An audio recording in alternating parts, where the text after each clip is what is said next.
também tinha controvérsia jurídica sobre isso, né? Mas então a vaga é indiscutivelmente do PSD.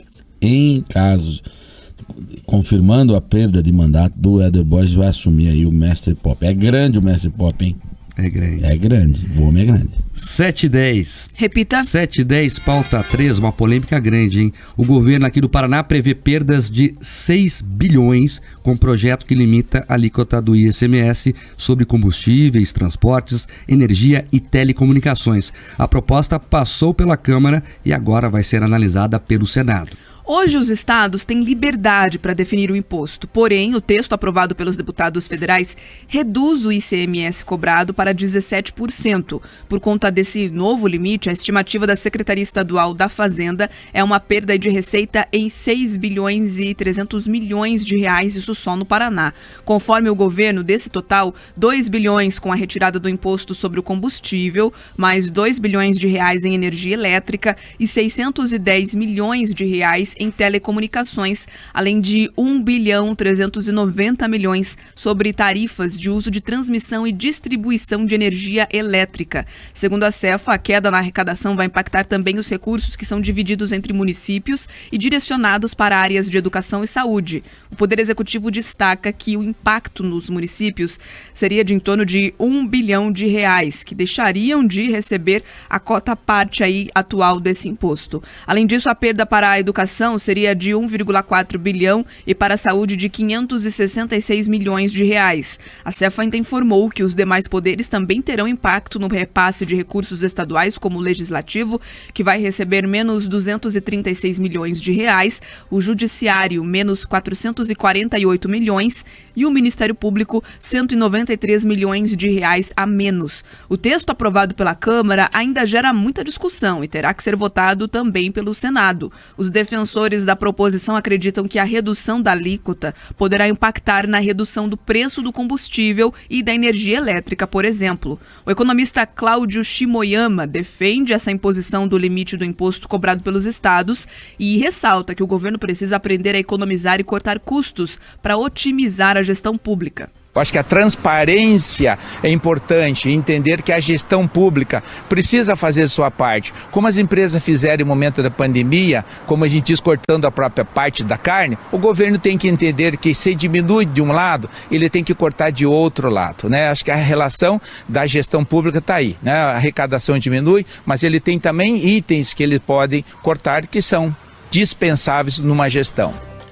Esse texto agora foi para o Senado, então a gente foi atrás, dos senadores do Paraná. O senador Álvaro Dias, do Podemos, afirmou que uma melhor saída seria uma reforma tributária efetiva e que a proposta em questão é uma medida paliativa. Ele ainda ressaltou que vai discutir o texto com os seus outros 2 colegas de partido na próxima semana.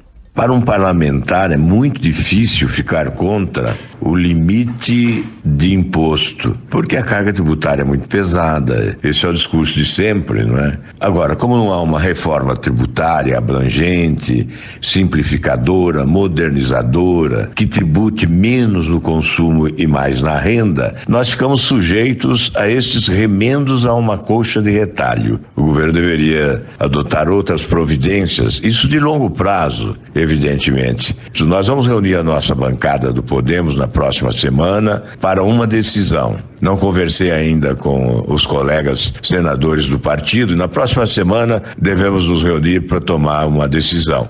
Em reunião realizada nesta semana, governadores de alguns estados decidiram acionar a justiça caso o Senado aprove esse projeto de lei. O argumento deles é que já há jurisprudência no STF adiando para 2024 a aplicação de uma decisão em caso semelhante envolvendo a majoração da cobrança do ICMS sobre energia elétrica e telecomunicações. Reduzir imposto é sempre bom, é uma notícia boa. Agora tem que ver também o impacto disso na própria gestão do Estado. Eu concordo com o economista ouvido, tem que reduzir o tamanho da máquina, tem que economizar, mas também, Paulo, é muito dinheiro que vai sair de repente. Isso pode afetar o funcionamento da máquina. Esses dados aí sobre perdas e tal, todos eles, há controvérsias a respeito, tá? Porque é perda ou é que deixa de ganhar? E aí não é necessariamente perda.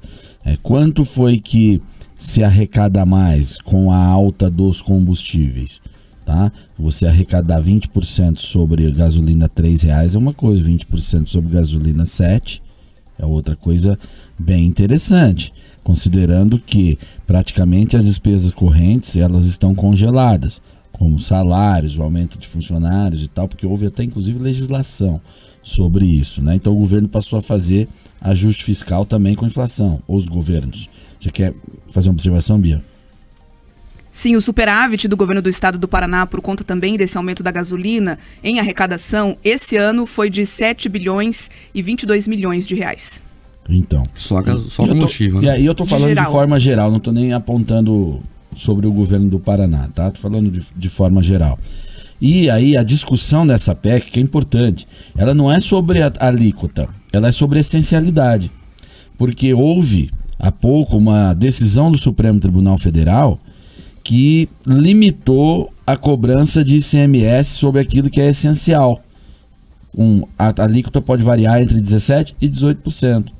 E aí o texto que foi aprovado na Câmara, ele coloca como essencial, que de fato é, os combustíveis, as telecomunicações, e a energia elétrica e o transporte coletivo. Ou isso não é essencial? É. Então agora a gente tem que ajustar. É o que mais arrecada também, né? Isso, então para os estados acaba sendo bastante interessante, porque essa é uma base tributável que ela atinge praticamente todas as pessoas. Quando você vai modelar o imposto, qual que é o melhor imposto? O que todo mundo paga. Então você aumenta a base, que aí em tese você consegue inclusive diminuir a alíquota, porque você tem uma base maior. Então todo mundo consome energia elétrica, ok. Todo mundo usa telecomunicações, ok. Todo mundo usa transporte, todo mundo usa gasolina. Então a base fica grande. Ocorre que a alíquota foi lá em cima, essa realidade econômica está se impondo, é preciso fazer alguma coisa. Então, e mais, não quer dizer que esse dinheiro ele vai desaparecer. Veja, o dinheiro se a gasolina ficar mais barata, Mark, né? Reduziu a alíquota, a gasolina, o diesel e tal, vai ficar mais barato. Esse dinheiro que a pessoa vai pagar a menos, ela não vai colocar na poupança ou investir em criptomoedas, onde não vai incidir ICMS, porque também é um dinheiro importante, mas ele é pequeno para esse tipo de coisa. Essa pessoa vai consumir também. Onde vai girar, né? Vai girar, então ela vai girar ICMS também sobre outra coisa. Então há uma controvérsia sobre esse número aí de perdas e tudo mais, né? Eu entendo que é uma mudança na base tributável, que aí sim pode ser muito mais saudável para a economia, porque essa taxação nos combustíveis ela causa um dano indiscutível. Bia, os ouvintes.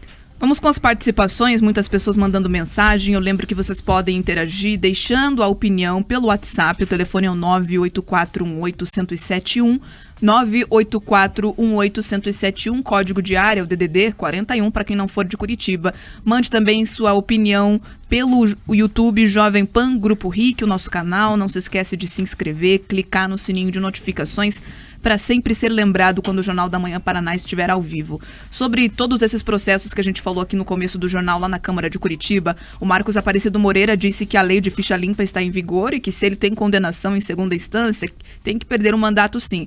Já o xará dele, o Marcos Gotardo, disse que hoje não se pode falar mais nada se você for contra a esquerda, pois hoje só os esquerdistas podem falar e dizer um monte de coisa e não é feito nada. Vários ouvintes também relacionaram o processo de cassação ali de Renato Freitas com essa possibilidade também de perda de mandato de Éder Borges. Lembrando que a decisão está prevista para as 10h30 da manhã de hoje e aqui na Jovem Pan, logo mais a partir das 10 da manhã tem o RN Dia. Você consegue acompanhar os detalhes disso. O Cláudio Siqueira falou: aqui em casa, quando diminui o dinheiro, eu diminuo as despesas, que os governadores façam o mesmo, menos dinheiro, menos mordomias, aplica que dá certo. Já o Carlos César Comite disse: se vai cortar do judiciário, não vai passar. Isso porque existe uma previsão de redução no repasse para o legislativo, isso também para o judiciário, e os próprios governadores que fazem parte de uma frente nacional, alguns já se manifestaram que vão para a justiça se essa medida for aprovada no Senado. Mas já passou pela Câmara, agora o Senado discute e o Senado, a tendência, Paulo, é aprovar também. É difícil um parlamentar falar que é contra a redução de impostos. Fica aquele tipo de matéria que se ela vai a plenário, os caras vão votar. Agora, vai acontecer judicialização, com toda certeza. No mínimo, os governadores de oposição vão ingressar com ações. Agora, o texto ele vai muito de acordo com o que o próprio Supremo Tribunal Federal já decidiu. Expliquei que ele está adequando a legislação à decisão do Supremo sobre a essencialidade. Então vai ser uma contenda aí que eles vão tentar, mas que dificilmente também vai prosperar por conta desta harmonização com o que já havia decidido o Excelsior. Agora 7h20. Repita. 7h20, intervalo comercial, já voltamos. Jornal da Manhã.